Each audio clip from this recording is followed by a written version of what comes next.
Lorithia. Need I say more?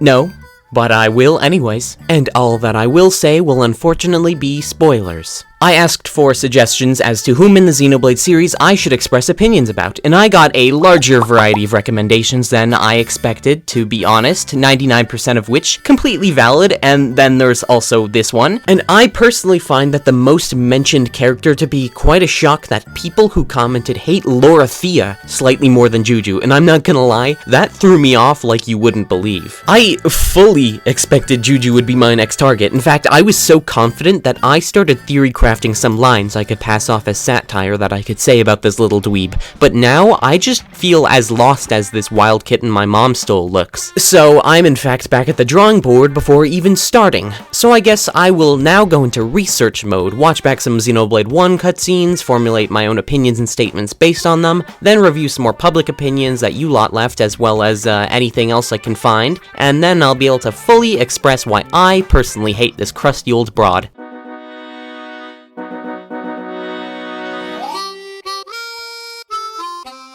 So yeah, one refresher later, and I feel as if it's my duty to the world to say nothing but bad things about this leather handbag and not pay for my insolence as she suggests so strongly. All avenues that mention this character even slightly seem to all lead back to the same phrase. You'll pay for your insolence, because when you actually fight this— wait, hold up a minute, I'm out of insults, I've used the only two I can think of off the top of my head.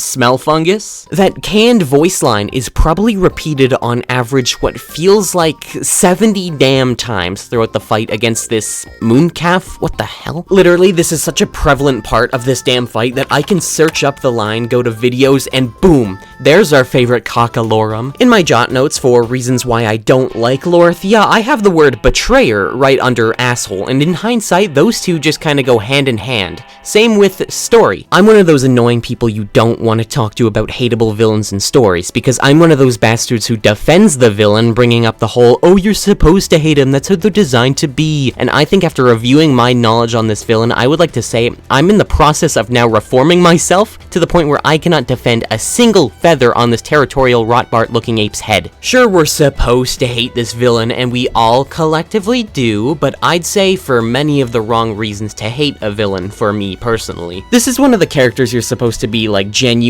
shocked at their betrayal when they're revealing the whole, oh, I'm one of Zanza's zealots shtick, but unlike Alvis, who's a genuine shock at first, or Dixon, who you're just disappointed in, Lorithia reveals her deception and you're like, okay, I get you, you're one of the bad guys.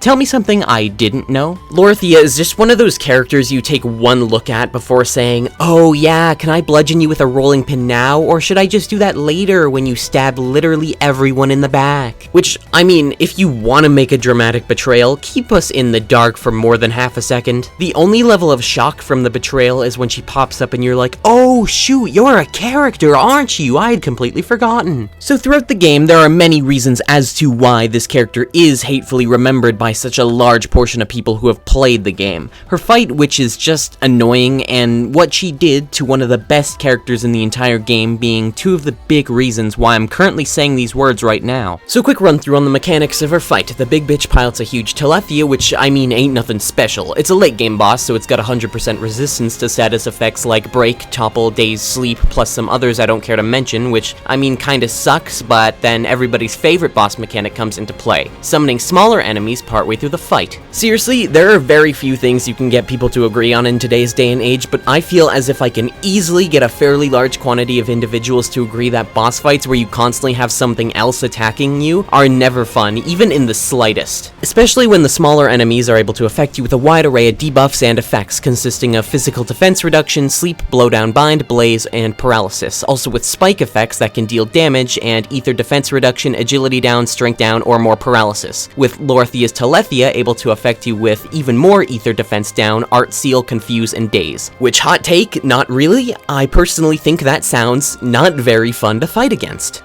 So that objectively not fun fight paired with the cutscene that plays prior just really managed to make a bad impression on literally everyone who played the damn game. What cutscene an entire one of you may be asking, as I'm sure this is common knowledge? Well, the one where she pissed on the grave of one of the best characters in the series that next to nobody talks about.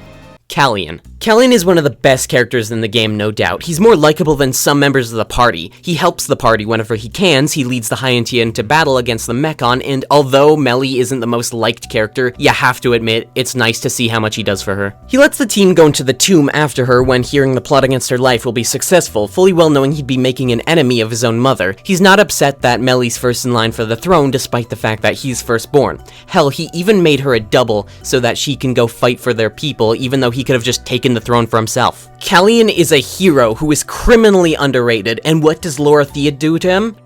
This shit! I also kind of hate where you fight her. I mean, you go into the Bionis, and it's all gross in there, and then there's a big heart, and you go inside the heart, and then Lorithia rocks up, and that's just like the final straw where you're all bleh. So, to sum it all up, I found that the reason people hate her so much is because her fight sucks, she disrespected our boy, and her contribution to the story isn't even executed that well. I mean, you just know a character's bad when it's literally stated on their wiki page that they are entirely to blame for everything, I guess. So that should be the takeaway from this highly informal video. Lorithia is entirely to blame. If you got more suggestions as to which characters I should make comments about next, feel free to leave them wherever I can see them, and I'll make more of these. Take care now.